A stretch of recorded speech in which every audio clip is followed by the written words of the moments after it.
खरं तर मी माननीय मुख्यमंत्री एकनाथजी शिंदे साहेब आणि त्याचबरोबर आमचे सर्व सहकारी खासदार त्यांचे खरंच खूप खूप धन्यवाद व्यक्त करतो की त्यांनी माझ्यावरती एक मताने जो आहे तो विश्वास दाखवला आणि शिवसेना संसदीय दलातील नेता म्हणून मला सगळ्यांनी निवडलं आणि ही नवीन जबाबदारी स्वीकारल्यानंतर सभागृहामध्ये जे आहे हे पक्षाचं काम कसं चांगलं होईल याच्यासाठी पूर्णपणे ताकदीने जे आहे आणि प्रामाणिकपणे जे आहे हे काम करत राहील.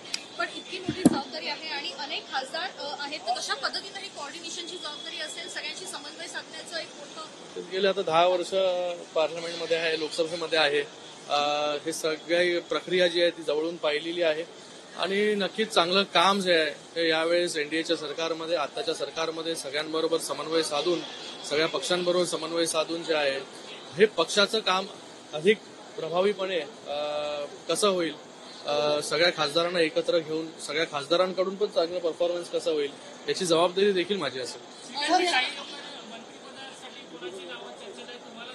तुमचंही नाव चर्चेमध्ये मंत्रिपदाच्या रेसमध्ये. मी कालपासून मला भरपूर फोन आले. मी आजही पाहिलं की काही खासदार जे आहेत, काही आमदार जे आहेत म्हणतात की बाबा मला जे आहे हे मंत्रिपद द्या. मला वाटतं मला जे आहे हे पक्ष संघटना जी आहे ही वाढवण्यामध्ये, पक्षासाठी काम करण्यामध्ये जास्त रस आहे. 10 वर्षाचा अनुभव जो आहे हा माझ्या पाठीशी आहे. माननीय एकनाथजी शिंदे साहेबांनी आणि त्याचबरोबर आमच्या सगळ्या सहकाऱ्यांनी ही जबाबदारी नवीन गटनेत्याची दिलेलीच आहे.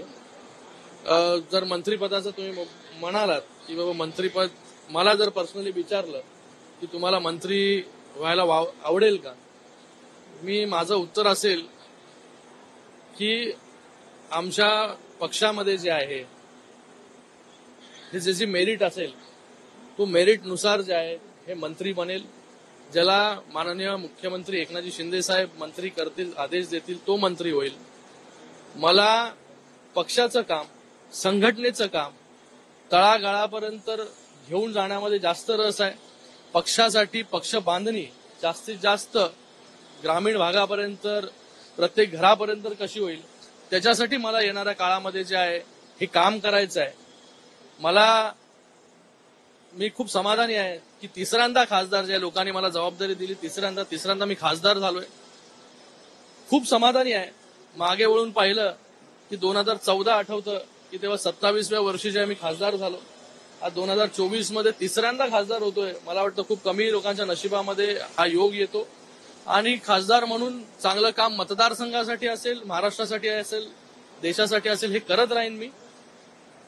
अल्टिमेट निर्णय जो आहे हा माननीय मुख्यमंत्री, पक्षाचे मुख्य नेते एकनाथजी शिंदे साहेब जे आहेत हे घेतील आणि मला वाटतं ते नेहमी जो निर्णय घेतात हा मेरिटनुसार जो आहे हा निर्णय घेत असतात. आमच्या पक्षामध्ये वेगवेगळे नेते आहेत, खासदार आहेत, ज्यांचा एक्सपिरियन्स असेल, खूप वर्ष जे आहे पक्षासाठी त्यांनी काम केलंय आणि मला वाटतं त्याच्या हिशोबाने जे आहे हे शिंदे साहेब योग्य निर्णय जो आहे तो त्या ठिकाणी घेतील. तरुण नेतृत्वाला संधी देणार म्हणून तुमचं नाव विशेष चर्चेत आहे, कारण तुम्ही हॅट्रिकही केली आणि तरुण नेतृत्वही आहात. बघा, मला वाटतं हा सर्व अधिकार जो आहे हा शिंदे साहेबांना आम्ही दिलेला आहे.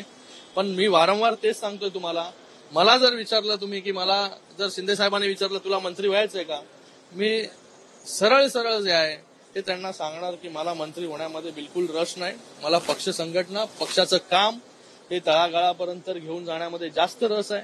पक्ष कसा वाढेल, आज आपण जर या लोकसभेच्या निवडणुकीमध्ये पाहिलं असेल की फक्त 2 वर्षामध्ये जे आहे हे शिवसेनेला चांगलं यश जे आहे हे मुंबई असेल, मुंबईच्या बाहेर असेल, महाराष्ट्रामध्ये मिळालं. जी वोट बँक होती 19% शिवसेनेची ओरिजिनल, त्याच्यामधून 14.5% जे आहे हे मतदान जे आहे हे आमच्या बाजूने, आमच्यावरती लोकांनी विश्वास दाखवला आणि जे बाकी ज्यांनी बाळासाहेबांचे विचार सोडले, आयडिओलॉजी सोडलं, त्यांच्या वाट्याला फक्त 4.5% मतदान आलं.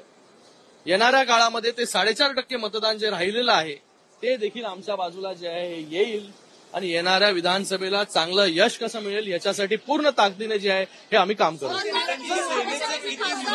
मला वाटतं हा प्रश्न जो आहे माननीय मुख्यमंत्री महोदयांना तुम्ही विचारला पाहिजे. खासदार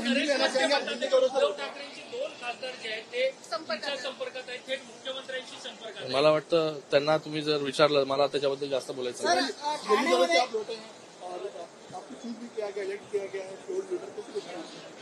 फ्लोर लीडर के तौर पर जो है माननीय मुख्यमंत्री एकनाथ जी शिंदे साहब और सभी हमारे एमपीज जो है उन्होंने एक विश्वास दिखाया है. तीसरी बार चुनकर आने के बाद फ्लोर लीडर उन्होंने मुझे चुना है और फ्लोर लीडर के तौर पर अच्छा काम सभागृह में हो, लोकसभा में हो, इसके लिए पूरी ताकत से जो है हम लोग सभी लोग सबको साथ में लेकर जो है काम करेंगे. सर ठाणे में प्रधानमंत्री शपथ लेने वाले हैं. तो फिर क्या फर्क पड़ता है उससे? देखिए, ऑपोजिशन की ज्यादा न सोचकर हमारा परफॉर्मेंस कैसे होगा एनडीए का, हर एक मंत्री का, उसके ऊपर हमारा फोकस रहेगा. देश के लिए हम लोग अच्छे निर्णय किस प्रकार से ले सकेंगे, युवाओं के लिए निर्णय कैसे ले सकेंगे, महिलाओं के लिए निर्णय कैसे ले सकेंगे, किसानों के लिए. तो मुझे लगता है कि हमारा पूरा ध्यान जो है हमारे परफॉर्मेंस पे रहेगा और गए 10 सालों में जिस तरीके से हम एनडीए ने परफॉर्म किया है उससे अच्छा ही परफॉर्म जो है आने वाले 5 सालों में करेंगे. क्योंकि तीसरी बार मोदी जी जो है प्रधानमंत्री बनने जा रहे हैं. ये खुद में एक इतिहास है कि तीसरी बार जो है लोगों ने उनको चुना है, तीसरी बार जो है एनडीए को उन्होंने चुना है. तो इस बार जो है एनडीए का परफॉर्मेंस जो है बहुत अच्छा होगा.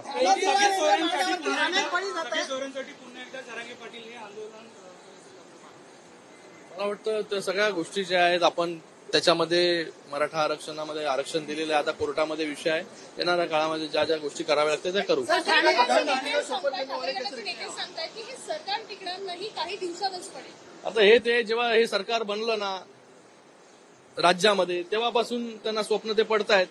तर मुंगेरी लाल के हसीन सपने हे तुम्ही ऐकलंय. मला वाटतं त्या स्वप्नामध्ये जे आहे हे त्यांना जगू द्या.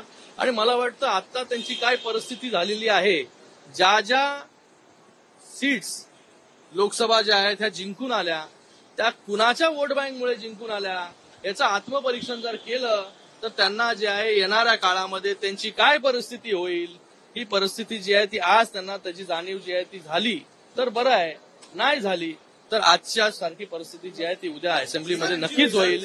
कारण की एक वोट बँकची पॉलिटिक्स जी आहे ती या लोकसभेमध्ये केली, लोकांची दिशाभूल करण्याचं काम जे आहे ते त्यांनी या ठिकाणी केलं. म्हणूनच जे ओरिजिनल वोट बँक होते, ओरिजिनल मतदार जे होते शिवसेनेचे ते आमच्या बरोबर राहिले. त्यांच्याबरोबर फक्त 4.5% झाले आणि बाकीचे जे वोट बँक पॉलिटिक्स केले तुम्ही, ती वोट बँक जी आहे ती टेम्पररी येऊन तिथे अटॅचमेंट झाली तुम्हाला. आणि ज्या सीट्स मुंबईमध्ये पण जर पाहिल्या तुम्ही तर मराठी माणूस जो आहे हा शिवसेनेबरोबर उभा राहिलेला आहे, आमच्या बरोबर उभा राहिलेला आहे. आणि ज्या ज्या सीट्स पडल्या त्या कुठल्या मोहल्ल्यामधून यांना मतदान पडलं त्याचं आत्मपरीक्षण जे आहे ते यांनी केलं पाहिजे. आणि येणाऱ्या काळामध्ये विधानसभेसाठी महायुती पूर्ण ताकदीनिशी जे आहे हे काम करेल आणि महायुतीला जे आहे हे येणाऱ्या विधानसभेमध्ये चांगलं यश मिळेल. एबीपी माझा, उघडा डोळे बघा नीट.